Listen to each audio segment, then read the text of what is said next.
Hi, and welcome to Haven Light. I'm Emily Cano, and today we're going to talk about awakening, trauma, and the nervous system. Why you're not broken. Before we talk about awakening, trauma, or the nervous system, I want you to pause with me. If you're listening to this, you're not here by accident, and nothing you're experiencing means you've failed spiritually. Take a slow breath in through your nose. Let it fill your chest, your belly, even your back, and release it gently through your mouth. If your body feels tight, restless, emotional, numb, overwhelmed, or overstimulated, I want you to hear this clearly before we go any further. Your body is not broken. It has been protecting you. This teaching is not about pushing through awakening. It's about learning how to stay present while awakening unfolds, without abandoning your body in the process. Here's why awakening often feels destabilizing. One of the most common myths about awakening is that it feels peaceful, calm, or blissful from the start. For many people, the opposite happens first.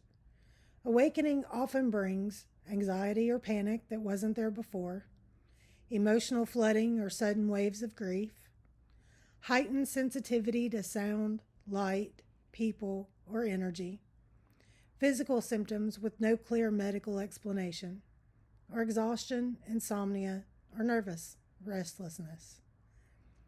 And when this happens, people start asking, what did I do wrong? The answer is nothing. Awakening doesn't create these symptoms. Awakening increases awareness, and awareness acts like a spotlight. It illuminates what your nervous system has been holding, often for decades, in order to keep you alive. Trauma is not the event, it's the imprint. This is one of the most important distinctions you can understand during awakening. Trauma is not defined by what happened to you. Trauma is defined by what your nervous system could not safely process at the time it happened. You may not remember every detail, but your body does. It remembers through muscle tension, shallow breathing, startle responses, chronic hypervigilance, emotional shutdown, people-pleasing patterns.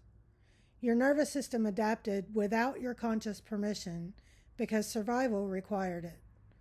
So when awakening brings you into deeper presence, the body finally senses it might be safe now to let this go. And release often comes before relief. The nervous system was designed for survival, not enlightenment.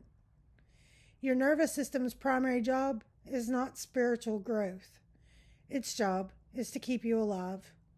It does this through 4 primary survival responses: fight, such as anger, control, defensiveness; flight, such as anxiety, restlessness, overthinking; freeze, such as numbness, dissociation, or collapse; and fawn, which is people-pleasing, self-abandonment, or hyperattunement. These responses are not flaws. They are intelligent adaptations. Awakening does not erase these patterns. It makes them visible. And visibility can feel intense at first. Why spiritual practices can feel worse before they feel better. This is where many people get confused and sometimes harmed. They're told, oh, just meditate more, or just surrender, or just trust the process. But here's what rarely gets said. Stillness removes distraction, and distraction was often how your nervous system stayed regulated. So when you sit quietly and suddenly feel panic, shaking, grief, pressure, or intrusive thoughts, that is not a spiritual failure. It is stored survival energy finally surfacing. Spiritual bypassing says, rise above the body. True integration says, bring consciousness into the body. Awakening is a nervous system re-education.